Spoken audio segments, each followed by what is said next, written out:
सावित्री, निघायचं ना? मेळा तयार आहे. कुठे निघायचं? पुढील राज्यात. वरसंशोधनाची मोहीम अजून संपलेली नाही. ती संपली आहे आमाची. मी समजलो नाही.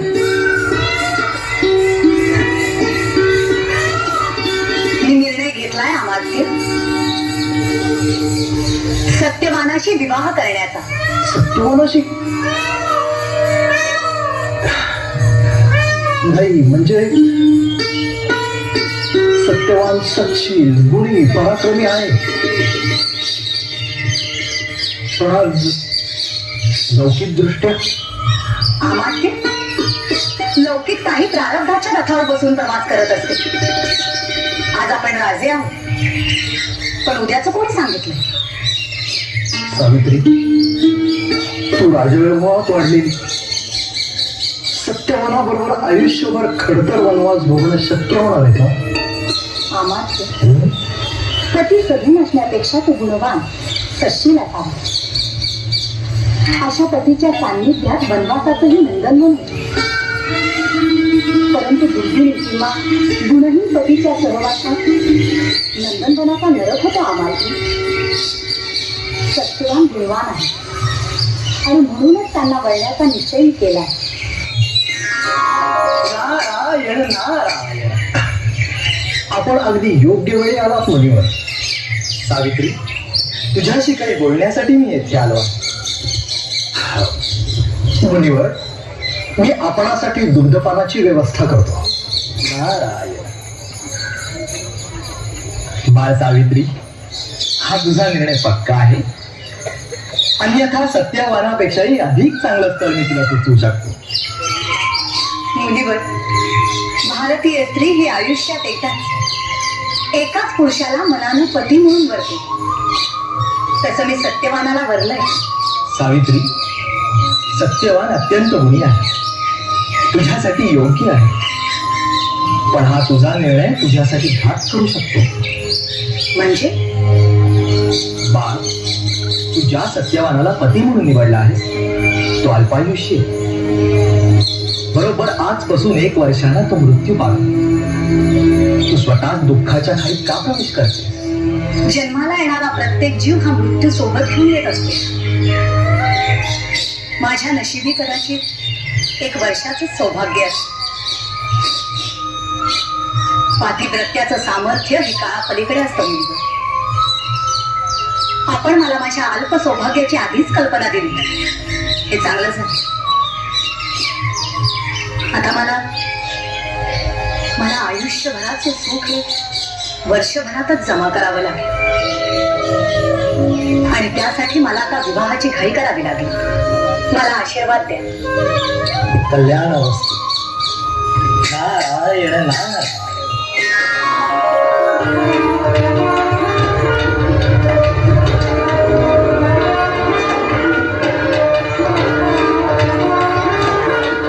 भार्या श्रेष्ठतम सखा, भार्या मूलम त्रिवर्गस्य, भार्या मूलम तरिष्यतः. महाभारतातल्या वनपर्वात सांगितलंय, अर्ध भार्या मनुष्यस्य, म्हणजे पत्नी हे पुरुषाचं अर्ध अंगच आहे. भार्या हीच सर्वोत्तम मित्र आहे. धर्म अर्थ काम मोक्ष त्याला नेणारी ही भार्याच असते. संसार तरुण जाण्याची इच्छा करणाऱ्या पुरुषाचं मुख्य साधन हे स्त्रीच आहे. बरं का मंडळी, स्त्री आणि पुरुष हे एकमेकांना वाचून अपूर्णच आहेत बरं का. सावित्रीला ह्या वचनाची पूर्ण कल्पना होती. लग्न झाल्यानंतर सावित्रीने मनोभावे ईश्वर साधना सुरू केली. इतकी सालस सुशील सुस्वरूप पत्नी मिळाल्यानं सत्यवान स्वतःला नशीबवान समजत होता. राजमाता आणि द्युमत्सेन कृतकृत्य झाले होते. आपल्या सासू सासऱ्यांचे क्लेश कसे कमी होतील यासाठी सावित्री अहोरात्र झटत होती. वैभवात वाढलेली सावित्री वनवासातही खरोखरीच नंदनवनाचा आनंद उपभोगत होती.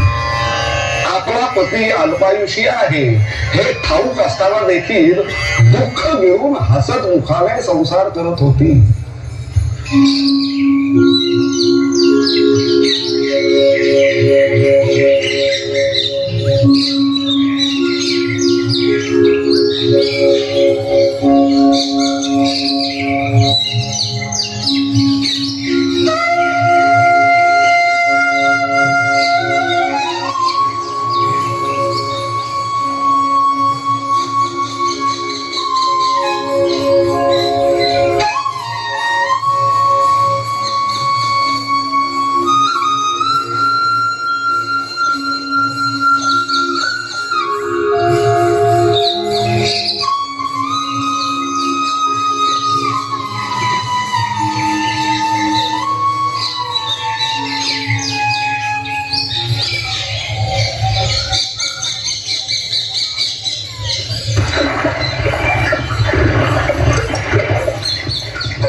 नारायण नारायण.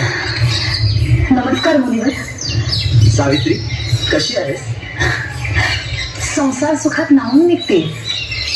गुणवान प्रेम करणारा पती आणि माता पित्यांची आठवणही होऊ नये इतकी माया करणारे सासू सासरे असताना दुसरं आणखीन काय नांदणार.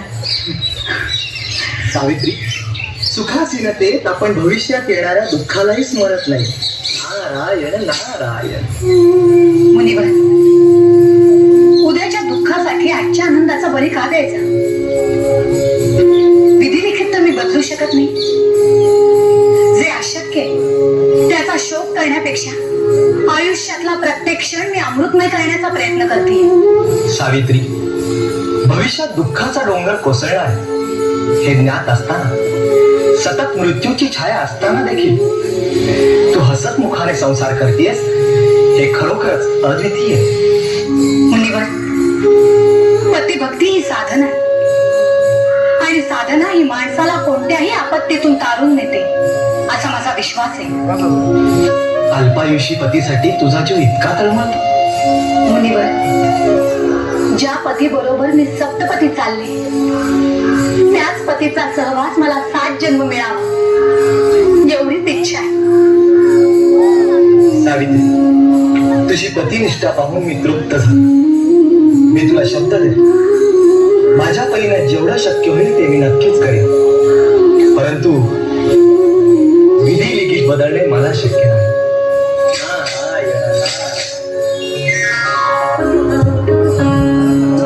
कैलास राणा शिवचंद्र मौरी फणींद्र माथा भ्रुकुटी झळारी. फणींद्र माथा भ्रुकुटी झळारी. कारुण्य सिंधू भव दुःखहारी. तुझ वीण शंभू मज कोण तारी.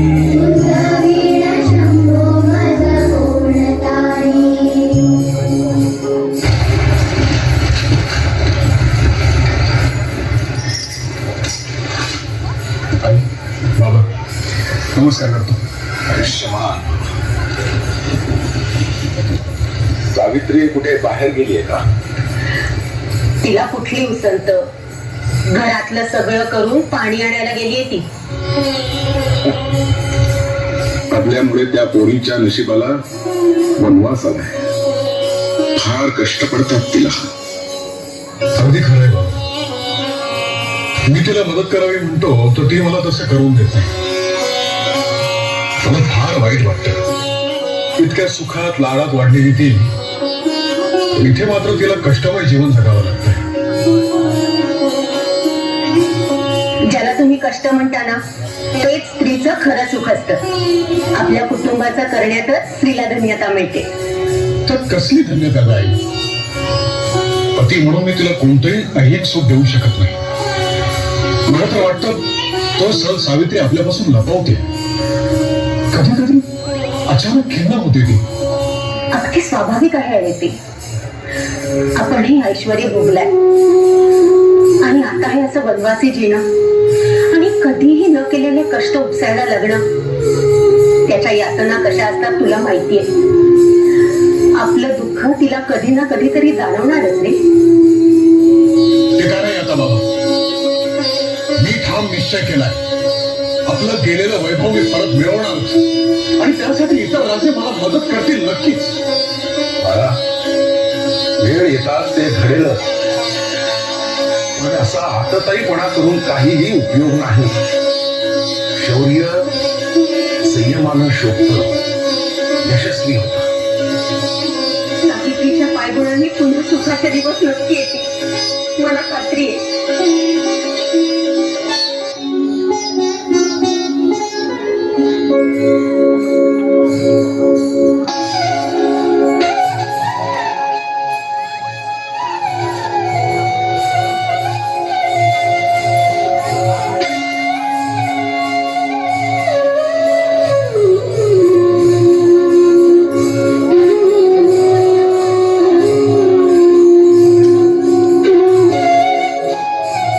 सावित्री, अगं किती करशील दिवसभर घरातली कामं आणि आता आमच्या वृद्धांची सेवा. आणि अहो तुमची सेवा करण्यात कसले आलेत कष्ट.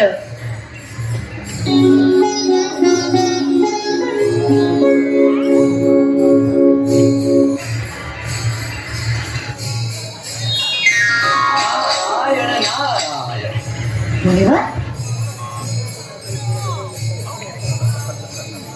कल्याण वस्तू. सावित्री, येणाऱ्या संकटांकडे मानवाने कितीही कानाडोळा केला तरी ते सावट टळत नसतं. क्षमा करावी मुनिवर, परंतु माणसानं भविष्यात घडणाऱ्या गोष्टींचा विचार करून या आनंदी क्षणांचा बळी का द्यायचा. चिंता ही चितेपेक्षा दाहक असते. चिता जाळून भस्म करते, परंतु चिंता ती सतत भाजत असते. सावित्री, सर्व समजूत असून घडणाऱ्या सर्व घटना अटळ असून देखील तू इतकी निश्चयी, इतकी शांत, सौम्य कशी काय बोलू शकतेस. ही शक्ती तुला दिली कोण. माझ्या पातिव्रत्यानं, माझ्या स्वामीनिष्ठेनं, माझ्या सौभाग्यानं. मुनिवर, मी एक पतिव्रत आहे आणि पती सेवा हीच माझी साधन आहे. आणि माझ्या या साधनेची शक्ती इतकी प्रखर आहे की मी मृत्यूही अंकित करीन. सावित्री, अतिशय खेदाने म्हणावं लागतंय की हा तुझा अंधविश्वास आहे. अगं, विधी लिखित बदलणे आणि काळावर विजय मिळवणे हे देवदेवतांनाही शक्य झालेलं नाही. मान्य आहे मुनिवर, पण ते एका पतिव्रतेला अशक्य नाहीये. माझ्या पतीचा मृत्यू जवळ आला याची जाणीव करून द्यायलाच तुम्ही इथे आलात ना. परंतु दिवसच नव्हे तर मी क्षण मोजतील. येणाऱ्या संकटांना मी आव्हान समजते. काळ जरी समोर येऊन ठाकला तरी मी विचलित होणार नाही. मुनिवर, माझ्या भाने जे कुंकुम तिलक आहे ना, त्याचं तेज कधीही मावळू नये असा आशीर्वाद द्या मला.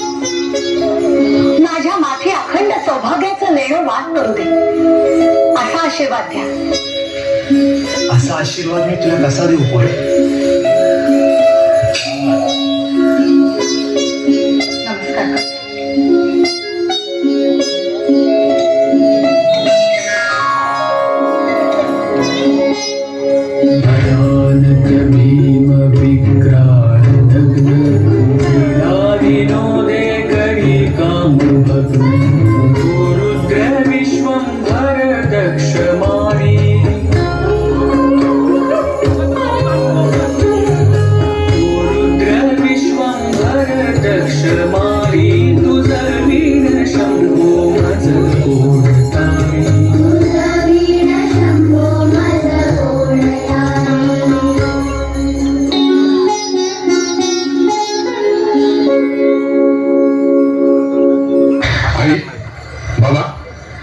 नमस्कार करतो.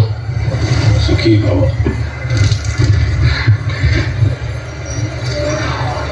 माझी कुऱ्हाड कुठे.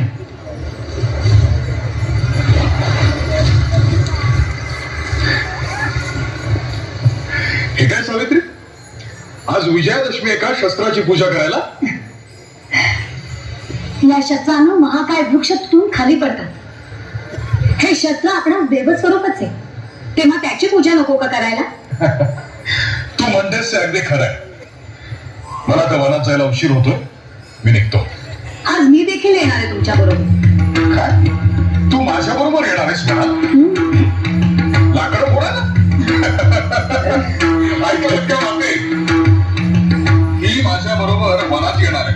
हो, येणारच आहे, कारण आज माझं पतिव्रत आहे आणि आज एक क्षणभरही मी तुमच्यापासून दूर राहणार नाही. सावित्री, अगं तू गेले 3 दिवस निरंकार उपवास करतेयस. आधीच किती क्षीण झालीये आणि आता वनात कशाला जायचंय?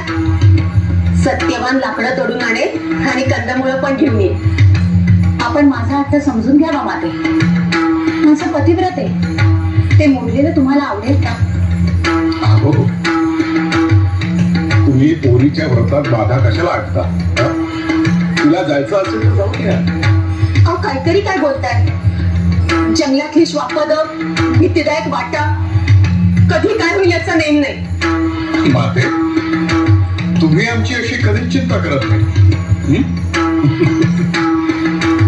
काय सत्यवाना, पुरुषांची चिंता करायची नसते, त्यांना पराक्रमाची साथ असते. स्त्री मुळातच कोमल असते. सावित्रीला या खडतर अनुभवाची सवय नाही म्हणून चिंता वाटते. आपण वडील आहात. आपल्या आज्ञेवाचून कुमार मला वनात नेणार नाही आणि मी व्रतस्थ असल्यानं त्यांना एकटं जाऊ देणार नाही. मोठी अट्टी आहे पोर. सत्यवाना, ने तिला सोबत, परंतु तिची काळजी घे.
काय होते?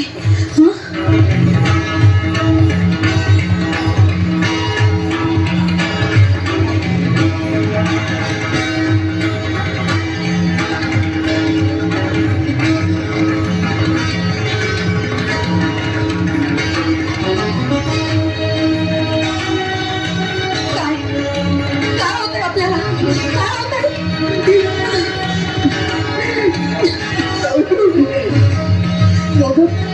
कोणीतरी ओढून जाते. जीव घाबरवतोय माझं. माझं सौभाग्य कोण प्रयत्न करतंय? कोण आहे? कोण आहे?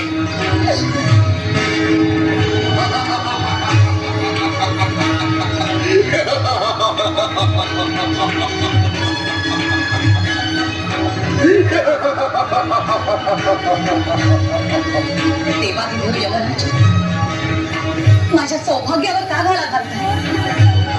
मी माझे प्राण देते, पण माझ्या पतीच्या मृत्यूनं माझ्या वृद्ध सासू सासऱ्यांना किती बरं क्लेश होईल. सत्यवानाचे प्राण न्यावेच लागतील.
खाली तुझ्या पतीचा मृतदेह पडलेला आहे. जा, मागे फिर, त्याचे अंत्यसंस्कार कर.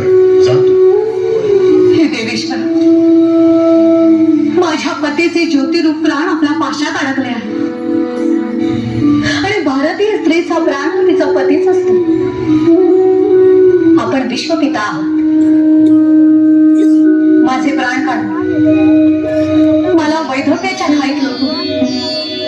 आणखी कोणत्याही यातना सोसण्यासाठी मला परत पाठवत आहात. सावित्री, प्रत्येक प्राणी मात्राचं आयुष्य संपलं की त्याचे प्राण घेऊन जाणं हे माझं कर्तव्य आहे. आणि माझ्या कर्तव्यात कसूर होणं शक्य नाही. आपल्या कर्तव्यात कसूर होणे म्हणजे विश्वाची उत्पत्ती, स्थिती आणि लय यांचा तोल जाणे आहे देवेश्वरा. परंतु तुम्ही एक भारतीय पतिव्रता आहे. पतीच्या पावलावर पाऊल ठेवून चालावे असा आपला सनातन धर्मच सांगतो ना. मग जिथे माझे पती तिथे मी जाणारच. परंतु माझ्या पतीचे प्राण आपल्या पाशात अडकले आणि आपण मला जिथे जायला सांगताय ते त्याचं कलेवर आहे. मग ज्या शरीरात प्राण ज्योत तेवत नाही त्या शरीराला मी माझा पती कसा मानू. सावित्री, तू चतुर आहेस. तुझ्या मधुर शब्दवाणीनं मी मोहित झालोय. मी तुझ्यावर प्रसन्न आहे. पण तरी आपल्या पतीच्या प्राणांची अपेक्षा न ठेवता तू काहीही मान. मी तुला 3 वर देतो, ज्यायोगे तुझा भविष्यकाळ सुखाचा जाईल. हे देवेश्वरा, यमराजा, आपण दिलेल्या वरांमुळे मी मला आलेला वैधव्याचा कलंक थोडा शिथिल करण्याचा यत्न करीन. देवेश्वरा, माझे पिता यांना पुत्रसुख नाही, राज्याला वारस नाही म्हणून ते दुःखी. कृपया त्यांचं दुःख कमी करावं. तथास. माझे सासरे अंध आहेत. त्यांना दृष्टी द्यावी. तथास. माग, आणखी एक वर माग. हे तीर्थ स्वरूपा, पिता स्वरूपा यमराजा, माझे सासरे राज्य भ्रष्ट होऊन अनेक वर्ष वनवास भोगत आहेत. त्यांनी अनेक क्लेश सोसले आहेत. तेव्हा त्यांना सिंहासनावर परत बसवून मांडीवर नाथवंड खेळवायची आत्यंतिक इच्छा आहे. कृपया तेवढी त्यांची इच्छा पूर्ण व्हावी. तथास्तु.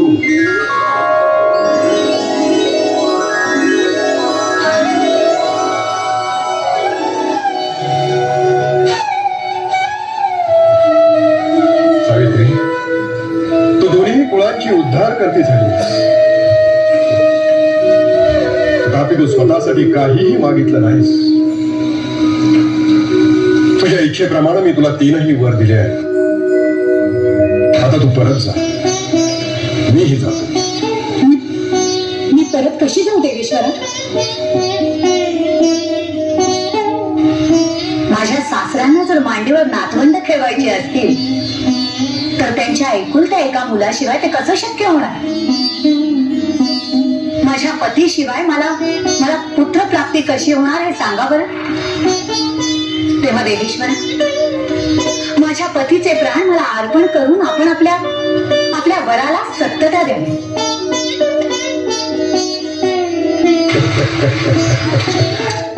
सावित्री, स्त्री केवळ पतिव्रत असून उपयोगी नाही, तर ती चतुर आणि प्रसंगी धाडसीही असावी लागते हे तू सिद्ध करून दाखवलंय. सावित्री, यमपाशातून पतीचे प्राण परत मिळवणं आजपर्यंत कुणालाही शक्य झालं नाही. तू ते करून दाखवलंय. तुझ्या चातुर्यानं तू काळावरही मात केलीस. मी तुझ्यावर प्रसन्न आहे. चला, मी तुझ्या पतीला पुन्हा जिवंत करून देतो.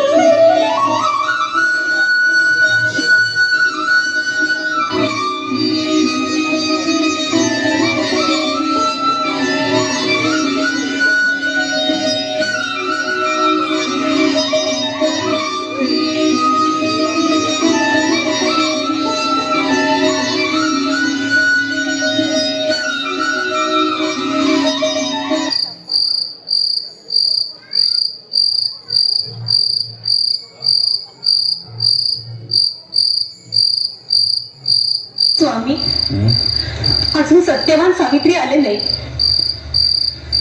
हो ना, बराच काळ उठून गेला. कुठे असतील कोण सांग.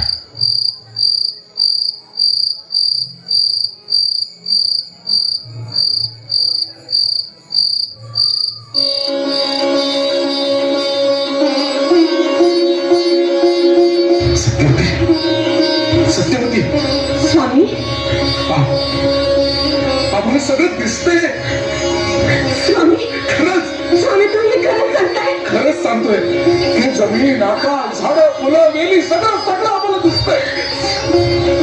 सत्यवती, आम्हाला सगळं दिसतंय. आम्ही सगळं पाहू शकतोय. सत्यवती, खरंच सगळं सगळं असं म्हणतं आम्ही पाहू शकतोय.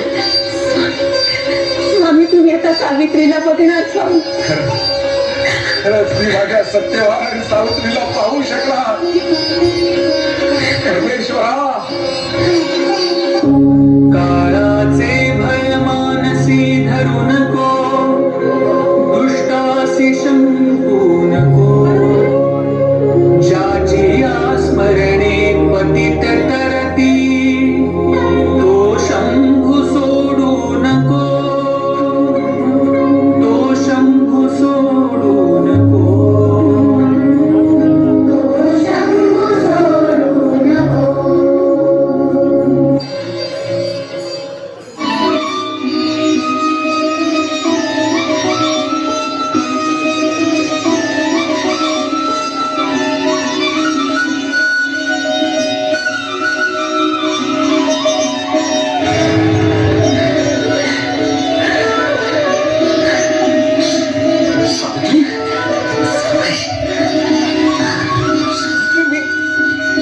मी इतका वेळ झोपलो होतो का? रात्र झाली आणि काय काळजी करत बसली. खरे घरी काळजी करणार. आपल्याला निघायला हवं. सावित्री, काय झालं? मला तू उठवलं का नाहीस? आणि मी किती वेळ झोपलो होतो.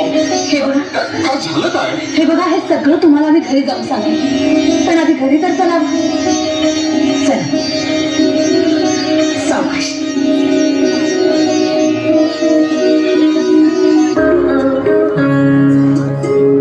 अलक्ष मुद्रा श्रवणी प्रकाशे, संपूर्ण शोभा बदने विकसे, नेई सुपंथे भव पैलगिरी, तुझवीन शंभो मज गुणकारी.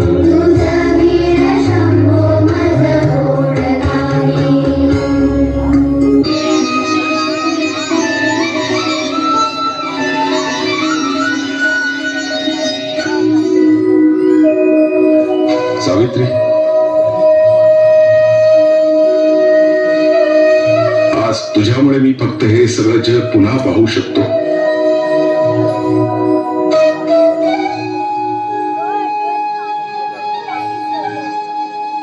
माझा सत्यवान सुद्धा केवळ तुझ्यामुळे मला पुन्हा दिसला.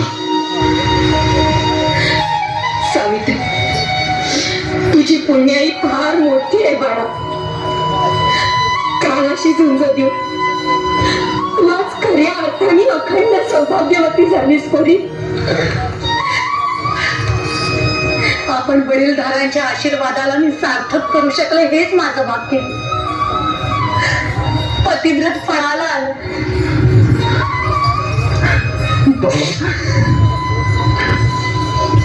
सावित्री नसती तर माझी ही लोकीची यात्रा संपलीच होती. म्हणजे असं का म्हणता आपण? पतिव्रतेच्या भाळचं कुंकू हिरावून घेणं काळालाही शक्य नाहीये. तुमच्यासारखा पती मला 7 जन्म मिळो, हीच माझी ईश्वर चरणी प्रार्थना.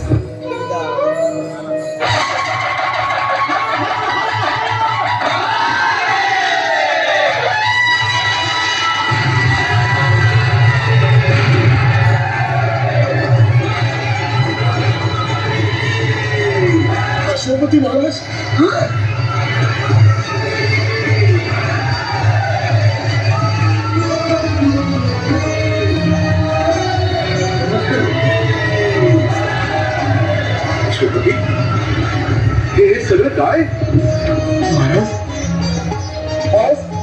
आपण पाहू शकता महाराज. होय अश्वपती, मी पुन्हा पाहू शकतो. माझ्या या सावित्रीमुळे माझी गेलेली दृष्टी मला पुन्हा प्राप्त झाली. हे सगळं काय? ही मिळवून कसली? त्या आपल्या राज्याचे माझा म्हणजे आपल्याला सन्मानानं पुन्हा राज्यात परत यायला लागेल. महाराज, आपलं राज्य सिंहासन आपली प्रतीक्षा करताय महाराज. अश्वपती, खरं सांगताय? अमात्य होय महाराज, अगदी खरं महाराज, अगदी खरं.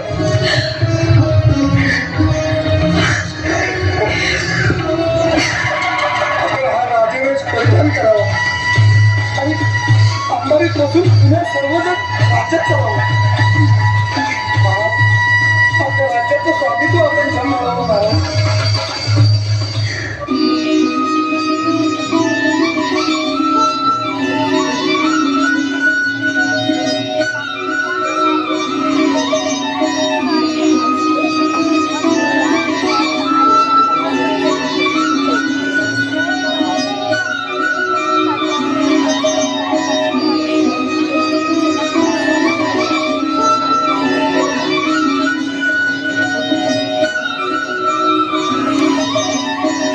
पातिव्रत्याचं तेज हे सूर्यापेक्षाही प्रखर असतं.